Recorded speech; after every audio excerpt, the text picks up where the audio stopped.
My husband died 5 years ago and left me nothing but debts.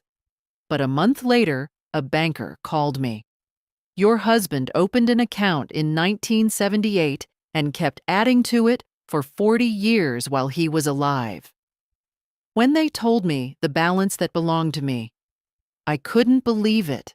Good day, dear listeners. It's Clara again. I'm glad you're here with me. Please like this video and listen to my story till the end and let me know which city you're listening from.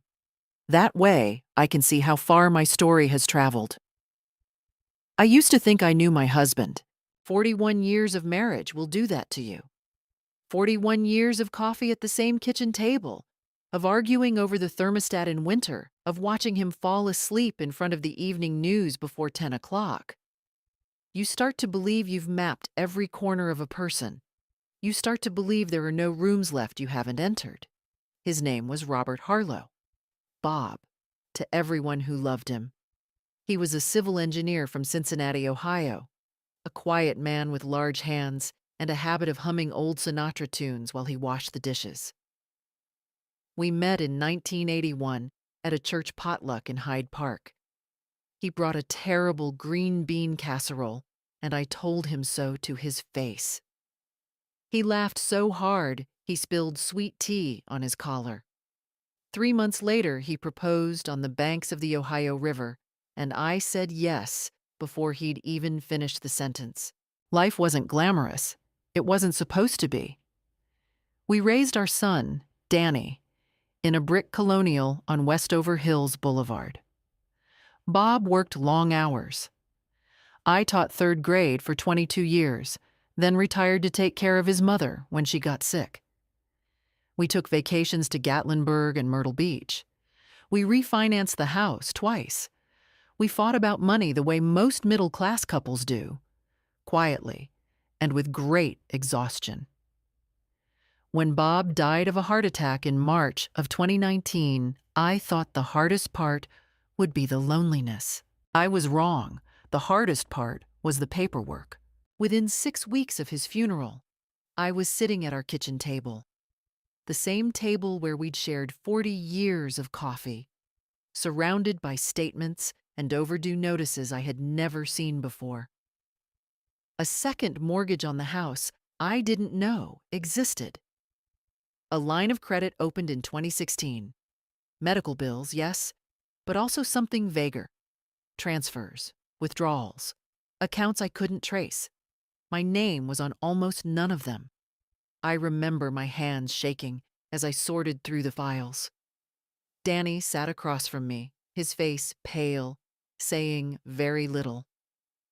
He was 34 years old, and he looked like a boy who'd just been told Santa Claus wasn't real. The debt, when I finally added it up, came to just over $190,000. I told myself there was an explanation. Bob had been sick for 2 years before he died. The cardiac episodes, the medications, the specialist visits in Columbus. Medical debt was not unusual. Financial disorganization was not unusual. I told myself I simply hadn't paid close enough attention. But there had been signs, hadn't there? The phone calls Bob used to take in the garage, the way he'd close his laptop when I walked into the room, slowly, with the particular casualness of someone trying not to look like they were hiding something. The Christmas of 2017, when his daughter Diane drove up from Louisville with her mother Barbara, his first wife, for what she called a family check-in, which I had always found strange since Bob and Barbara had been divorced since 1979. Diane was 47 years old and worked in real estate. She had her mother's eyes and her father's stubbornness, and she had never, in 20 years of knowing me, called me anything but Margaret, despite the fact that everyone else in my life called me Peggy. It was a small thing. I used to tell myself it was a small thing. But small things have a way of adding up. After Bob's death, Diane arrived at the house before the reception was even over. She went through his study, I assumed to collect personal items. She was polite. She was efficient. She took 2 cardboard boxes and left within the hour. I didn't think to ask what was in them. That was my first mistake. The second was trusting that the estate had been settled honestly. I didn't hire my own attorney. I relied on the family's longtime lawyer, Gerald Pruitt, who had known Bob for 30 years and who explained everything to me in a tone that suggested I wouldn't understand the details anyway. I signed what he put in front of me. I took the pen and I signed. And then I spent 5 years paying down a dead man's debts, selling off what I could, living on my teacher's pension and what little Social Security covered, wondering what I had done wrong. 5 years. Until the Tuesday morning in April when my phone rang, and an unfamiliar voice said, "Mrs. Harlow, my name is Thomas Vale. I'm a senior accounts manager at First Fidelity Trust. I'm calling about an account held in your husband's name, yours as well as co-beneficiary. It was opened in 1978, and I believe you may not be aware it exists." I sat down on the kitchen floor. I hadn't even made it to a chair. I stayed on that kitchen floor for a long time. I don't know exactly how long. Long enough for the coffee I'd left on the counter to go cold. Long enough for the morning light to shift from pale gold to flat white through the kitchen curtains. I held the phone in my lap and I stared at the linoleum, and I tried to make sense of what Thomas Vale had just told me. He'd been careful on the call, measured, professional. He said he couldn't discuss account specifics over the phone. Privacy protocols, he explained, required that I come into the branch and present identification. He gave me an address on 5th Street, downtown. He said someone would be available Thursday morning at 10. He asked if that worked for me. I said yes. I said it before I had processed a single word he'd spoken. After I hung up, I sat at the kitchen table with a legal pad and wrote down everything he'd told me, word by word, the way I used to take notes in a faculty meeting. It helped me think. It had always helped me think. Account opened in 1978. Co-beneficiary. First Fidelity Trust.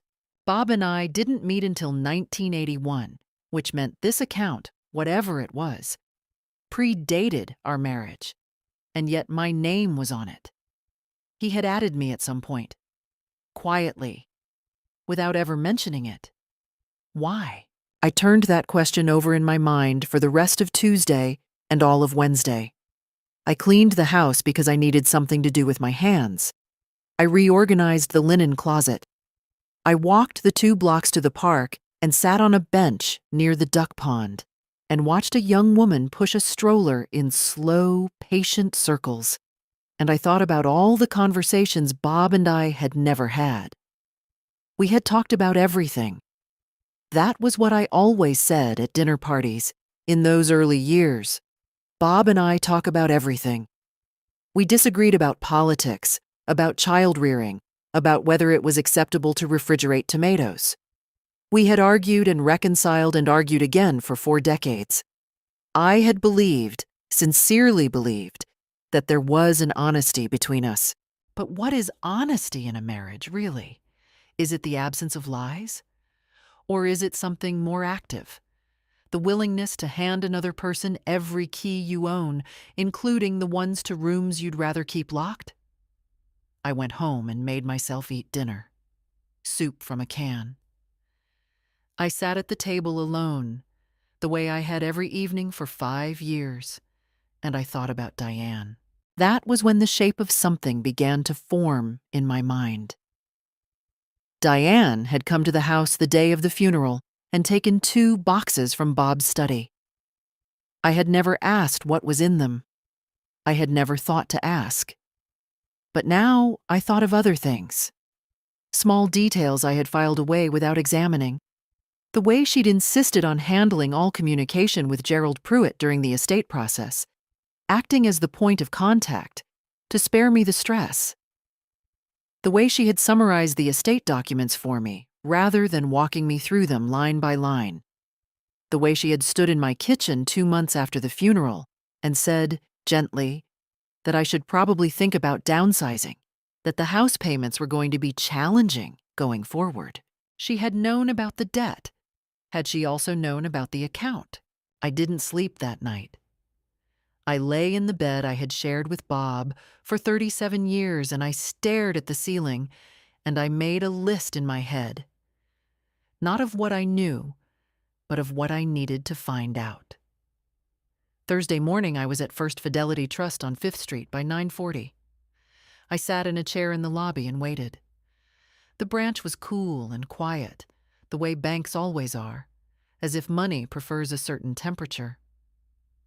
A young woman at the front desk brought me water without my asking. Thomas Vale was exactly what his voice had suggested. A man in his late 50s, gray at the temples, careful in his movements. He shook my hand and led me to a glass-walled office near the back and closed the door. He told me the balance. I won't share the exact figure here, not yet, but I will tell you this. It was more than I had earned in 30 years of teaching. It was more than the debt. It was more than the house. It was, by any measure I had available to me, a life-changing sum. I kept my face very still. I had learned, in 5 years of navigating grief and financial ruin, that the moment you show someone how much something matters, you give them power over you. "I'll need documentation," I said. "Everything you have." Thomas nodded as though he had expected this. He slid a folder across the desk. On the drive home, I stopped at a Walgreens and bought a new legal pad, a box of manila folders, and a set of colored pens. Then I went home and I began to plan. The first thing I did was find a lawyer who had never heard of Gerald Pruitt. I didn't want a referral from anyone in Bob's circle. I didn't want someone who played golf with someone who once had lunch with someone who knew Diane. I wanted a stranger, someone whose only loyalty was to the facts and to me. I found her through the Ohio State Bar Association's online directory. Her name was Carol Simmons. She had 23 years of experience in estate law and elder financial abuse litigation, and her office was in Blue Ash, far enough from Hyde Park that I was unlikely to run into anyone I knew in the parking lot. Her assistant gave me an appointment for the following Monday. That weekend, I sat at the kitchen table with my new legal pad and went through everything I had: the estate documents I had signed, the account documentation from Thomas Vale, the debt records I had been living with for 5 years. I made a timeline. I cross-referenced dates.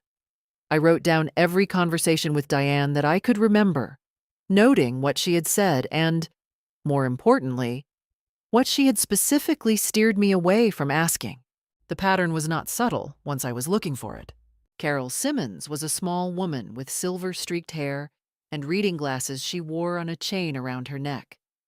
She had the calm, systematic energy of someone who spent her professional life sorting through other people's worst surprises.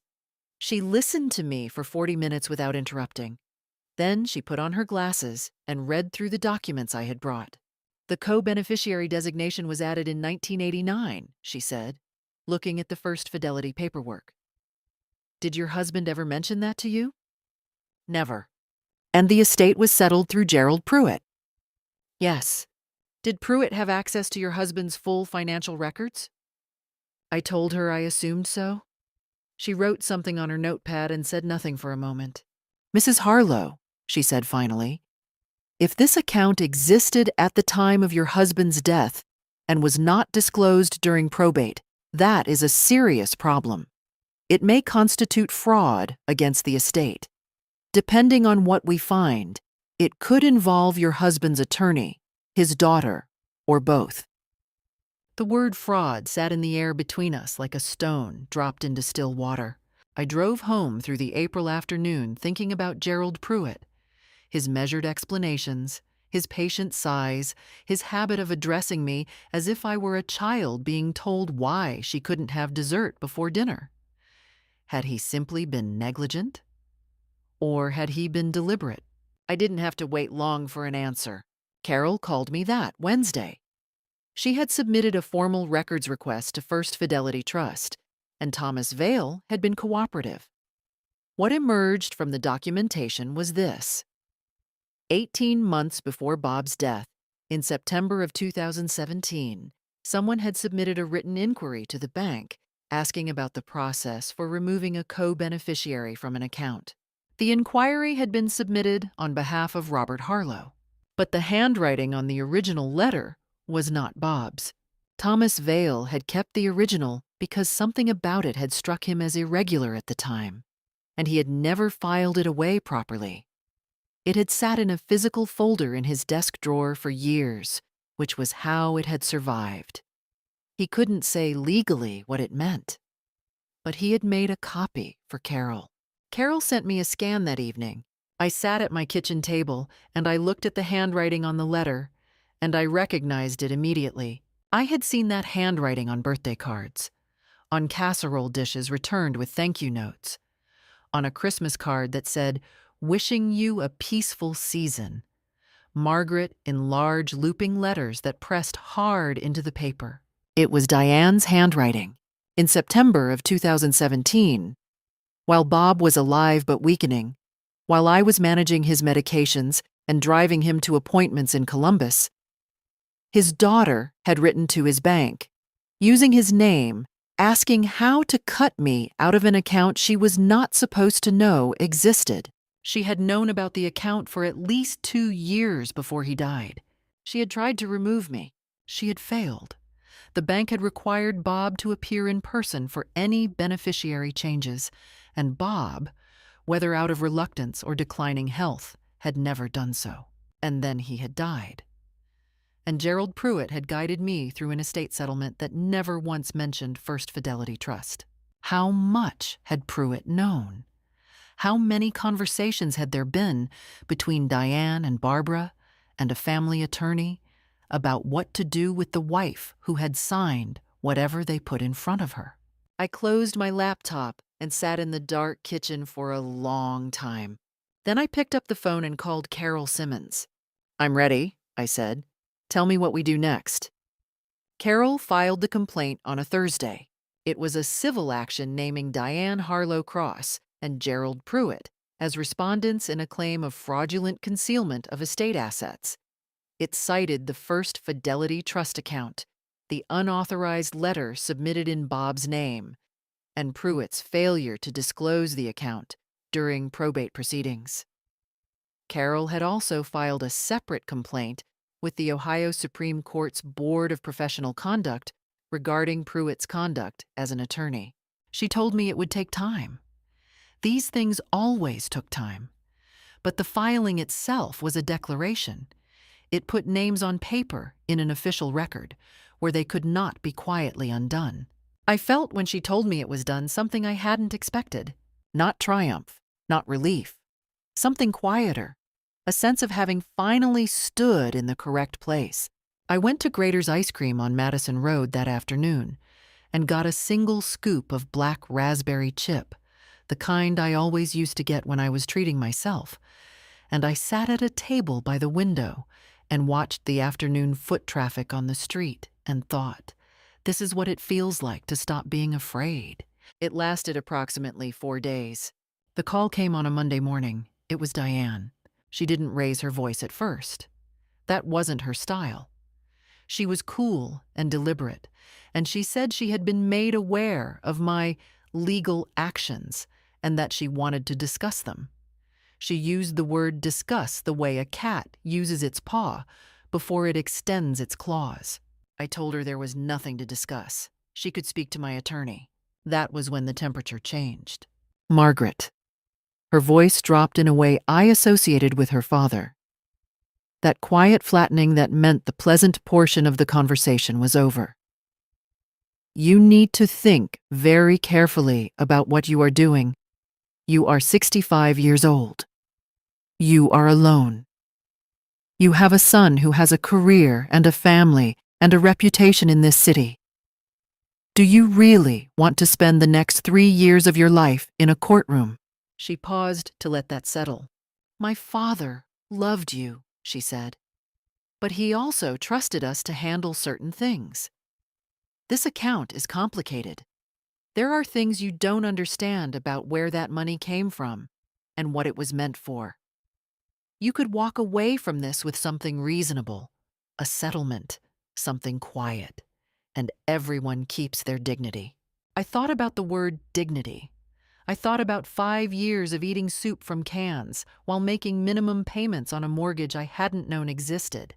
"I appreciate the call, Diane," I said. "Carol Simmons will be in touch." I hung up. She called back 4 minutes later from a different number. I let it go to voicemail. The message was from Barbara, Bob's first wife, Diane's mother, and it was considerably less composed.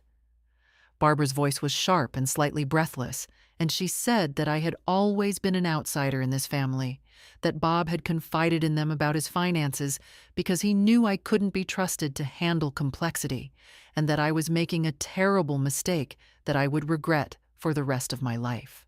I saved the voicemail. Then I forwarded it to Carol. 2 days later, Diane appeared at my door. She stood on my front porch in a cream-colored blazer, her hair pulled back, looking polished and calm in the way of someone who has practiced calm. She had brought nothing. She simply stood there. "I'm not going to stop," I said, through the half-open door. "I'm not asking you to stop," she said. "I'm asking you to listen. I've heard what you have to say. My answer is the same." Something moved across her face. Not anger exactly, but the shadow of it, the place where composure breaks just at the edges.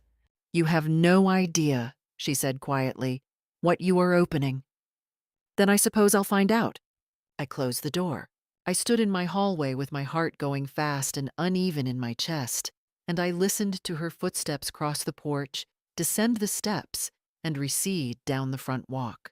Then I went upstairs, drew the curtains, and lay down on my bed in the afternoon light. I slept for 3 hours, the first real sleep I'd had in weeks. I gave myself 4 days.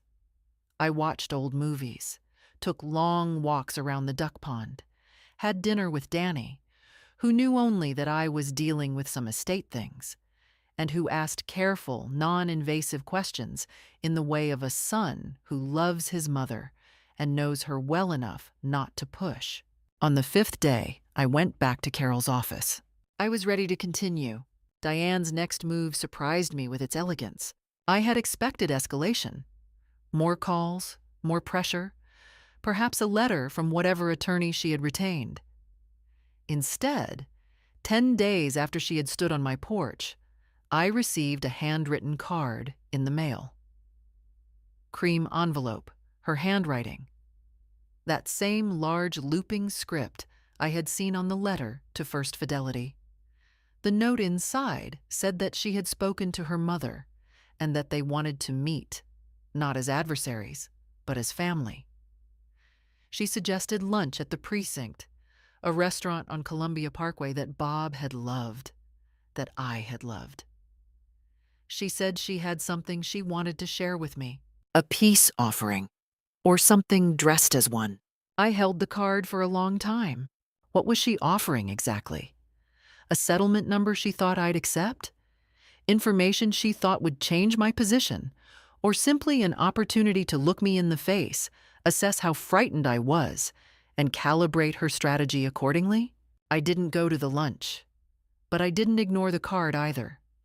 I photographed it and sent it to Carol, and I wrote back, a single short paragraph, saying that I would not meet outside the presence of my attorney and that any offers should be directed through official channels.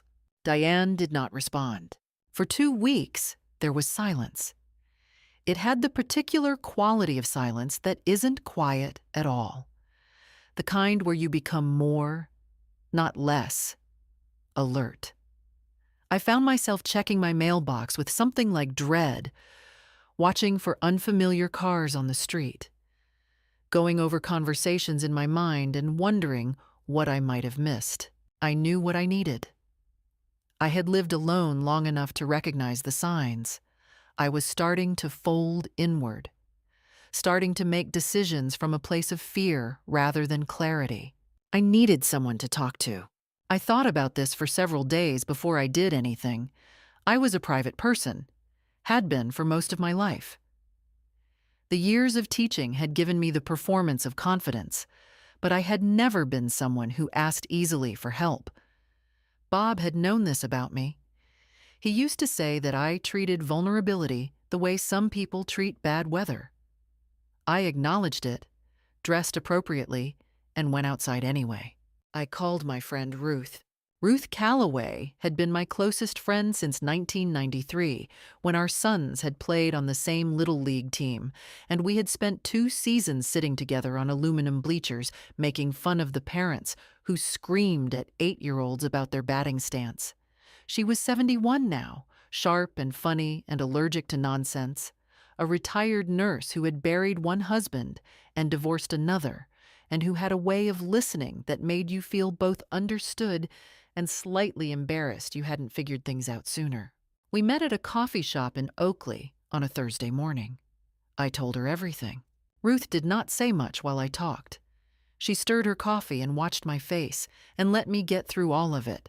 The account, the letter in Diane's handwriting, the estate, the debts, the years of quiet diminishment.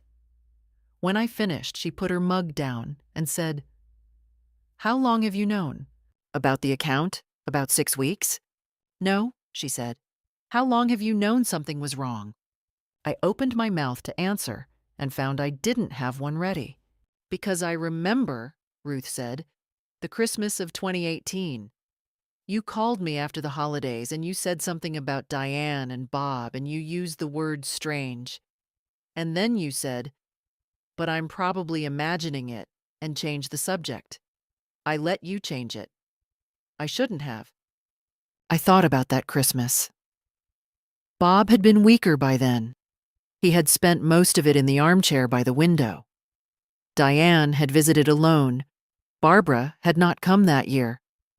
And she and Bob had sat in his study for almost 2 hours with the door closed. I had told myself they were talking about his will, about family matters, the things a father and daughter needed to settle privately. Had she been pressing him then? Had she been trying again to remove my name? Ruth reached across the table and put her hand over mine. "You are not imagining anything now," she said, "and you are not alone in this." I didn't cry. I had done most of my crying in the first years after Bob died, and I had come out the other side of it with something harder and quieter, where the grief used to be. But I felt something loosen in my chest. Some knot I had been carrying so long I had forgotten it was there. I drove home through the spring afternoon, the windows down, the air smelling of cut grass and rain somewhere to the west. For the first time in weeks, I felt steady. They came together, which was new. Diane had always operated alone in her dealings with me, presenting a single, controlled front. Barbara I had seen only at rare family occasions, and even then she had maintained a careful peripheral distance, present but not quite engaging, like a figure in the background of a photograph. Seeing them side by side on my doorstep on a Saturday morning was, in itself, information. They were coordinating now. Diane was dressed neatly, as always. Barbara was in her late 70s, slender and angular, with the particular bearing of a woman who had once believed her life would go differently and had never entirely forgiven the world for it. She held a dish covered in foil, a quiche, as it turned out, from a bakery I recognized, the kind of detail designed to make everything seem neighborly and harmless, as though women who had spent 2 years trying to erase my name from a bank account could simply arrive with pastry and reset the terms of everything. I should have turned them away.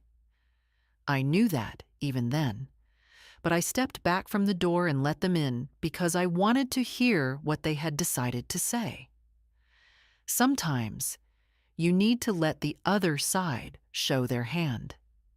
Sometimes the most useful thing you can do is stay quiet and listen. We sat at the kitchen table, the same table where I had sat surrounded by debt notices 5 years ago, where I had sat with my legal pad the morning Thomas Vale called. The table had seen a great deal. Barbara poured coffee. She simply got up and found the mugs and poured with the proprietary ease of someone reclaiming territory. She moved through my kitchen as though she had a right to it, opening the cabinet on the first try, knowing without asking where things were kept. Had Bob described this kitchen to her? Had they spoken about this house, my house, in ways I had never imagined? I noted that. I said nothing. Margaret, Diane began, we understand that you're upset. We understand that this situation looks a certain way from the outside. But there are things about your husband's finances that are more complicated than what you've been told. I'm sure there are, I said. Diane paused at my tone, recalibrated. The account at First Fidelity. That money had a specific purpose. My father set it aside years ago for reasons that were important to him. Family reasons. Before you. 2 words, carefully chosen. And yet, I said, my name was on it, as co-beneficiary, for 35 years. He was sentimental, Barbara said. Her voice was dry and precise. He added your name in a moment of sentiment. That doesn't mean the money was ever meant for you to simply take. I looked at her. I thought, you wrote to this man's bank, in his name, trying to erase me. And now you're sitting at his wife's kitchen table telling me his money was never meant for me. The audacity of it was almost architectural. It had structure. It had scale. It must have taken years to build. I see, I said. Diane leaned forward. Her hands were flat on the table, open, the posture of someone demonstrating honesty.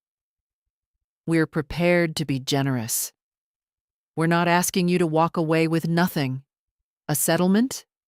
You'd be comfortable. You wouldn't have to go through years of litigation. You wouldn't have to put Danny through that. There it was. Danny, again. The implication that this would somehow damage my son, spill over into his life, become his burden. They had mentioned Danny in the first phone call. They were mentioning him again now. It was not an accident. They had identified him as a pressure point, and they were pressing it with both hands, the way you press a bruise to see how much it still hurts. Danny knows I'm pursuing this, I said. Does he know all of it? Diane asked. Does he know the things my father told us about? She stopped, adjusted. About the state of your marriage in those final years? I felt the air in the kitchen change. What was she suggesting? What exactly was she willing to invent? What version of my marriage was she prepared to construct and present under oath, if it came to that? I felt anger move through me, clean and cold. Not the hot kind that makes you say things you regret, but the kind that focuses you down to a single point.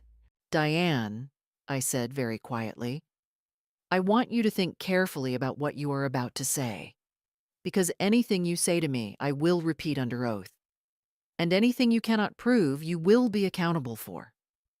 The silence that followed lasted several seconds. Barbara set her coffee mug down with a small, hard sound. You are making a mistake, she said. You are an old woman living alone, and you have no idea what this family is capable of. I expect I'll find out, I said. You're welcome to leave the quiche. Diane stood. Her face had gone very still, the composure restored but thinner now, like paint over a crack. She looked at me with something I can only describe as assessment. The look of someone recalculating, deciding whether to change tactics or simply increase pressure. She chose neither. She walked to the front door, her mother behind her. Before she stepped outside, she turned back once. This is going to get worse before it gets better, she said. For which of us? I asked. She left without answering. I locked the door and stood in the hallway and breathed. My hands were steady, but my heart was moving quickly, that bright, specific fear that sharpens everything. What had Diane almost said? What was she willing to claim about Bob, about our marriage, about me? How far would two women go when they understood that losing meant losing everything they had spent years quietly, carefully arranging? I picked up my phone and called Carol. Then I called Ruth. Then I sat down at the kitchen table and wrote out everything they had said, word by word, while it was still fresh. Every inflection I could remember, every pause, the way Barbara had poured the coffee, the way Diane's hands had been flat on the table. Fear, I had learned, was not the opposite of courage. It was the fuel. The deposition was scheduled for a Tuesday in late September at Carol's office in Blue Ash.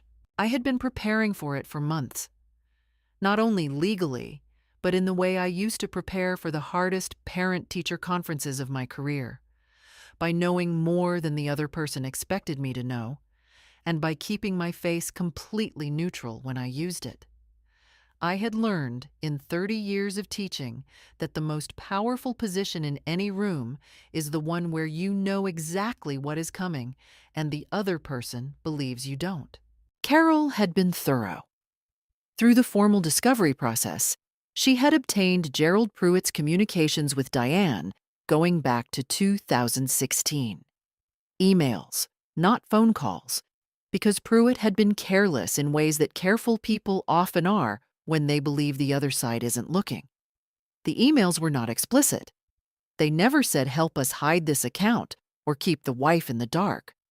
But they established a pattern of contact between Pruitt and Diane during the estate proceedings that had not been disclosed to me, and they included one exchange dated 3 weeks before I signed the estate documents, in which Diane asked Pruitt to keep the first fidelity matter out of the summary she'll receive. And Pruitt had replied with 2 words, "Understood. Done." 2 words, 37 characters, the entire architecture of the last 5 years. I had read that email perhaps 40 times in the weeks before the deposition, not because I needed to memorize it. I had memorized it within the first reading, but because each time I read it, I felt something settle more firmly into place. 2 people had sat with the knowledge of what I was owed and had decided together that I should not have it. Not because I had done anything wrong, simply because they had decided that I did not matter enough to tell the truth to. The deposition room was a conference room with gray carpeting and a long table and water glasses that nobody touched. Carol sat beside me. Across the table were Diane, her attorney, a man named Stephen Breck, who had the look of someone accustomed to winning on paperwork. And beside him, a visibly aged Gerald Pruitt, who had lost weight and whose hands, I noticed, were not quite still. Barbara was not there. She had submitted a written statement through Breck. She had, it seemed, decided to maintain distance. That, too, was information.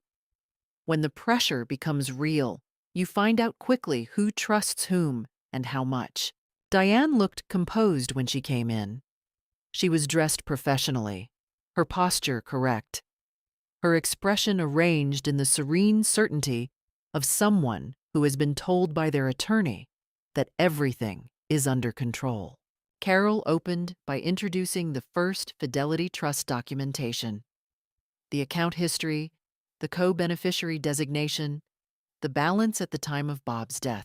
Then she introduced the letter, the original inquiry letter submitted to First Fidelity in September 2017, asking about the removal of a co-beneficiary.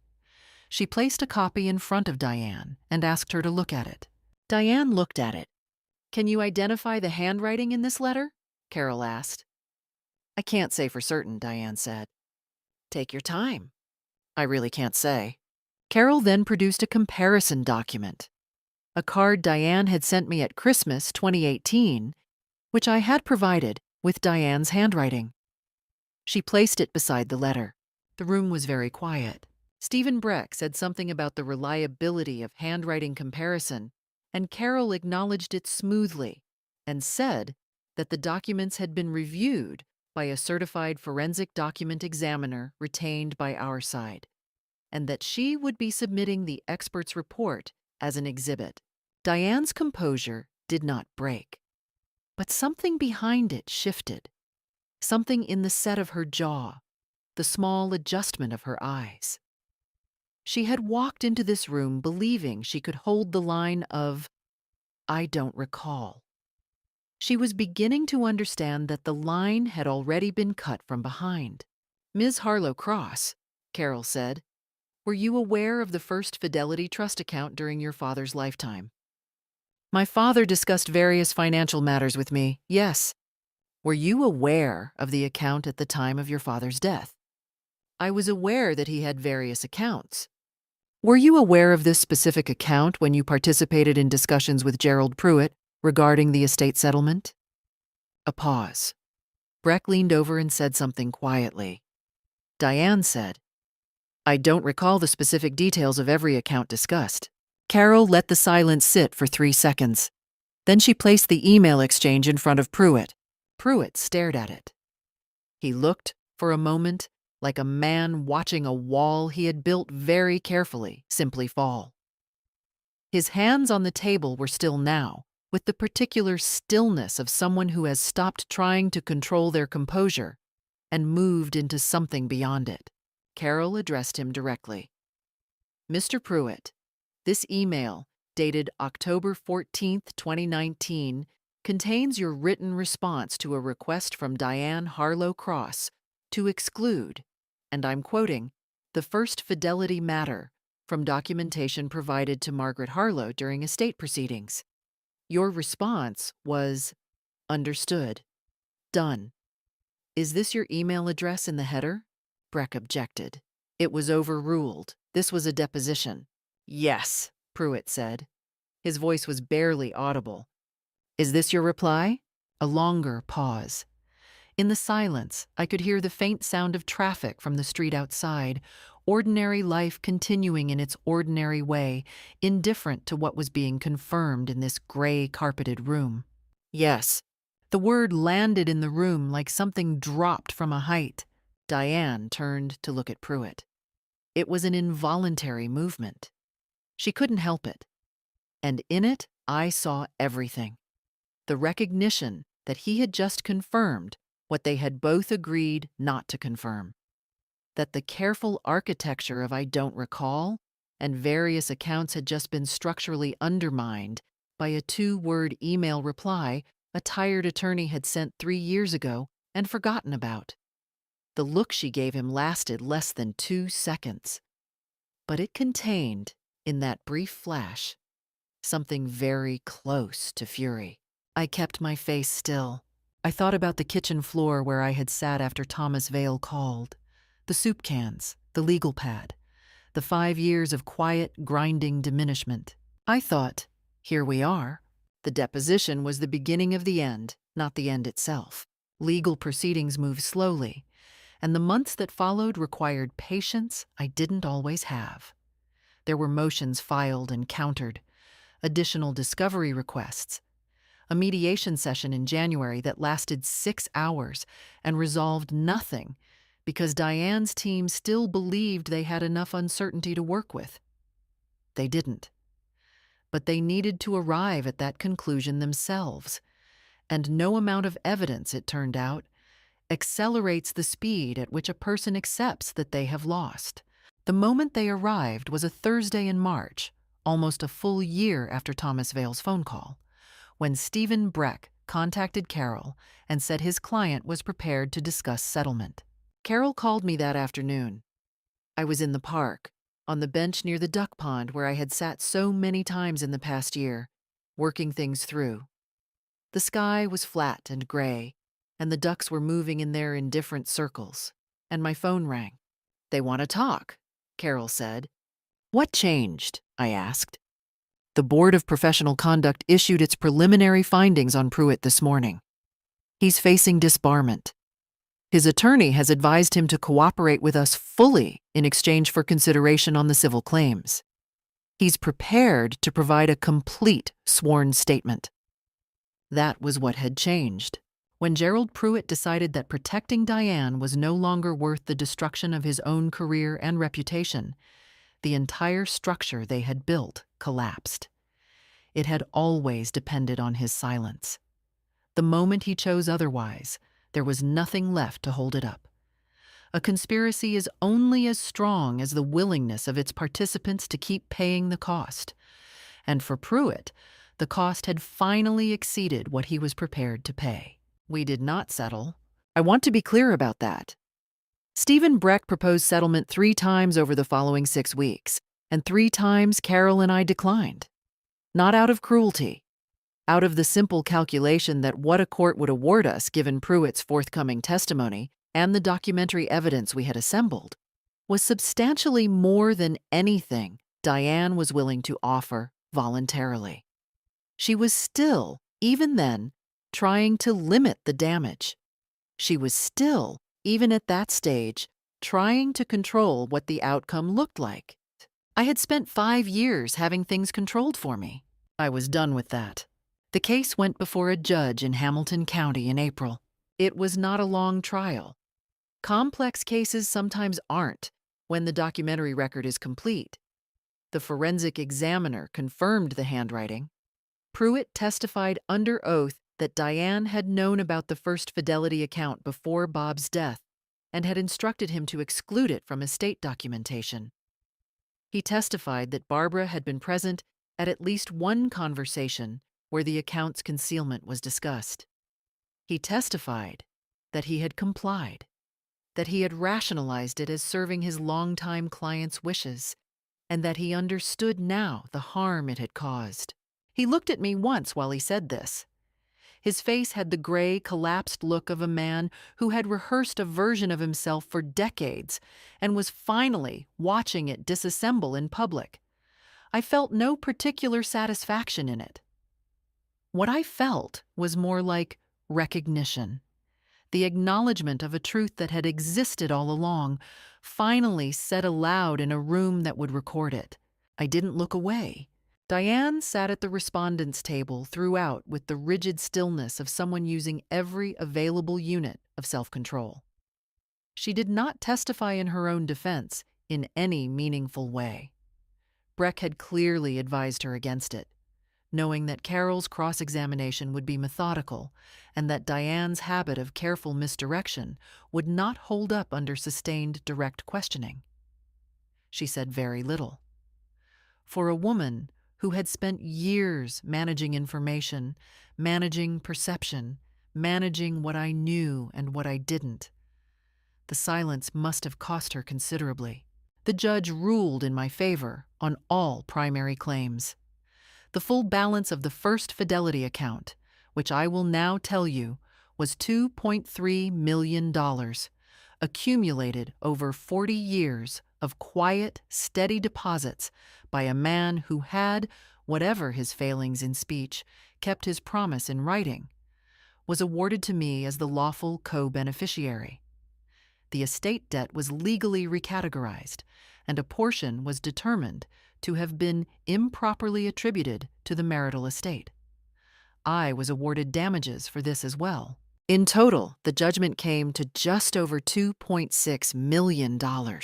Diane was ordered to pay legal fees. Gerald Pruitt was separately liable for damages related to his professional negligence and was formally referred to the bar for disciplinary proceedings. The Ohio Supreme Court's Board of Professional Conduct, acting on the complaint Carol had filed the previous spring, revoked his license to practice law 4 months after the judgment. Barbara issued no public statement. She had, throughout the trial, maintained a silence that was either strategic or simply the retreat of someone who had finally understood the full weight of what had been done. I did not know which. I did not go looking for the answer. Diane appealed. Her attorney filed the appeal in May, and the appellate court denied it in August. I was notified by Carol on a Tuesday morning. I was at home, drinking coffee at the kitchen table, the same table where all of this had begun. And when she told me the denial had come through and the judgment was final and unappealable, I said thank you and hung up. and sat very still for a long moment. The kitchen was quiet. The morning light came through the curtains the same way it always had. Nothing looked different, and everything was. Then I called Danny. I called Ruth. I called my sister in Portland. Each call was short.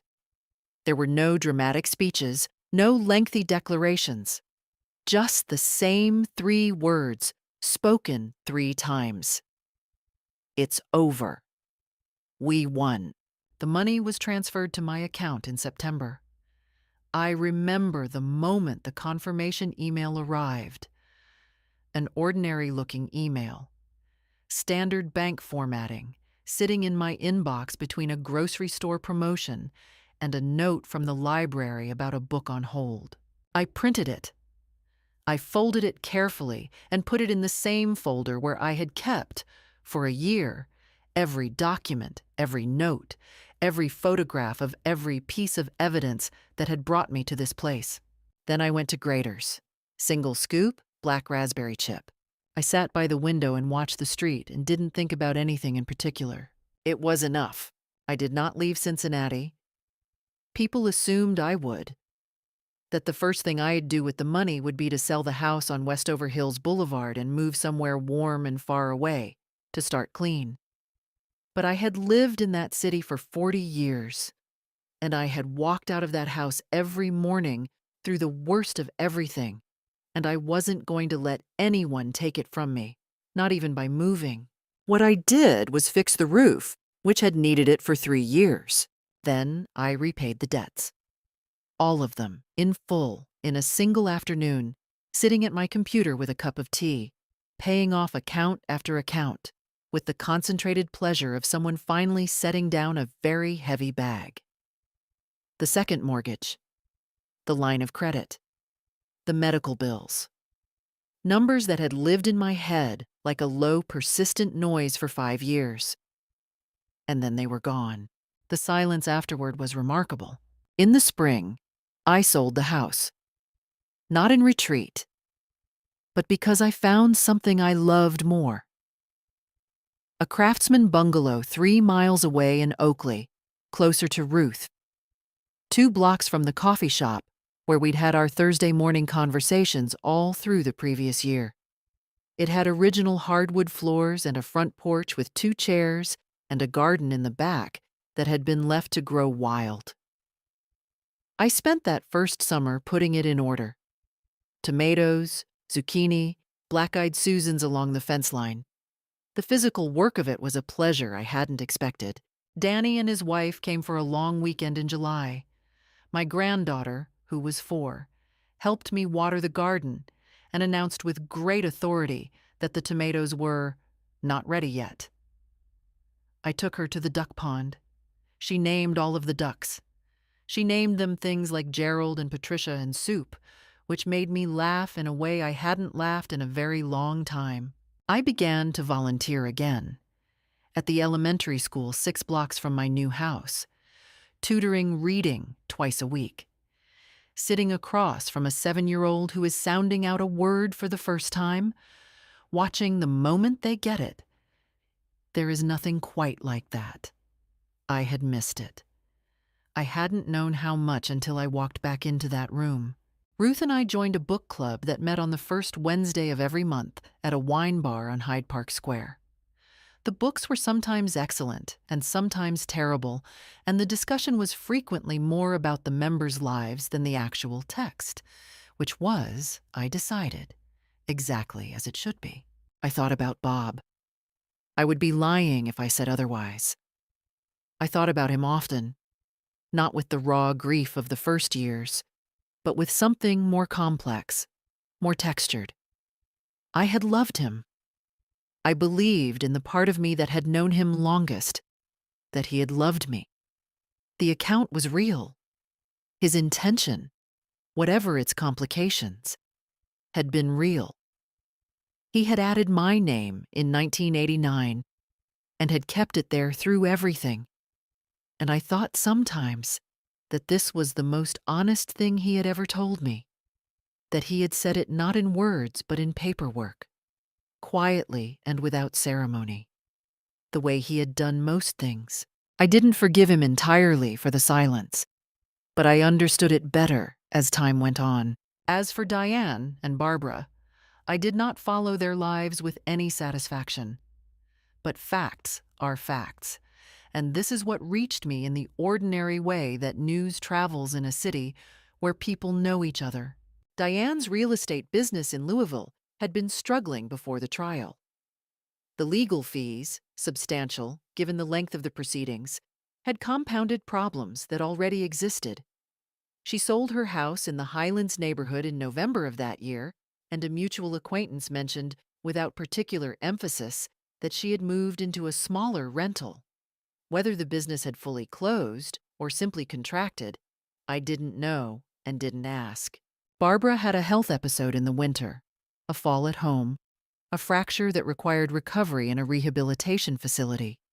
She had no husband, limited income, and Diane, as far as anyone could tell, was in no position to be a reliable source of support.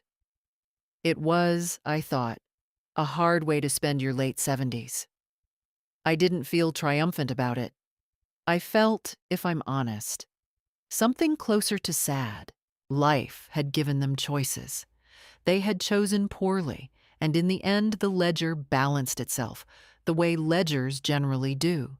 Not dramatically, not with fanfare, but with the quiet and merciless arithmetic of consequence. Gerald Pruitt moved to Florida, his license revoked, his reputation in Cincinnati reduced to a cautionary anecdote told in legal circles. I did not think about them often. There was too much living to do. My name is Peggy Harlow, and for 5 years I believed the story I had been handed. Then I stopped believing it, and everything changed. What I learned: trust your instincts when something feels wrong. Get your own attorney. Read every document before you sign it. And never, ever let anyone convince you that the truth is too complicated for you to understand. You are capable of more than they think. I was. So, what would you have done? If this story moved you, please share it. Leave a comment. And thank you, sincerely, for listening all the way to the end.